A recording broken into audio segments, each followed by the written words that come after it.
Historical context. The term New South refers to the economic shift from an exclusively agrarian society to one that embraced a more industrial side of society. These natural resources drew investors from Alabama, and from about 1880 to 1890, the manufacture of iron products came to dominate industry in Alabama. And proponents of the New South, they wanted a post-Reconstruction Southern economy that was solely modeled on the North's embrace of the Industrial Revolution. The main audience. Henry W. Grady was the first to use the term New South, and his main audience was the citizens of Alabama.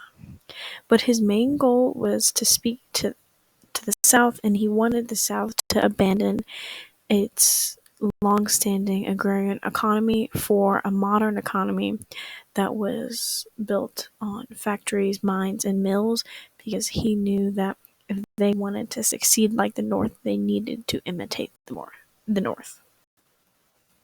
Point of view. As the North was booming and thriving, they were considered the embodiment of new industry. And the attempt to create a New South was the South's way of playing catch up with the North, essentially. They knew they needed to introduce industry if they wanted to become as good as the North.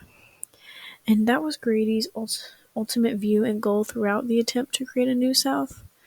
And he also shared a very optimistic view of the New South's potential, with a strong core, economic diversity, and healthy growth over time. The purpose. In a series of very passionate public speeches and articles, Grady envisioned a Southern economy combined with broadly expanded manufacturing facilities and commerce.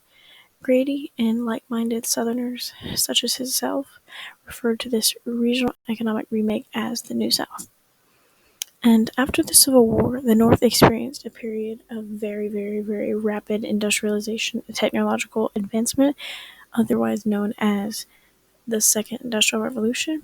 But the expansive economic growth that came to the North because of the Second Industrial Revolution very much overpowered the South, making them feel inferior. People of the New South wanted the nation's southern states to remake themselves along similar lines. Significance. Some of the main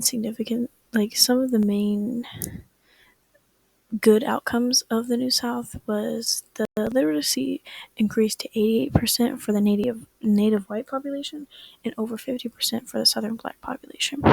Because before that, they were so focused on agriculture that no one was really focused on education in school, and that changed with the New South. In addition, it led to teacher education schools, agricultural and mechanical colleges, and even black colleges. And the lumber industry also carved its way for a very large paper commerce, which boosted the economy, and clay, glass, and stone products were in high demand as well.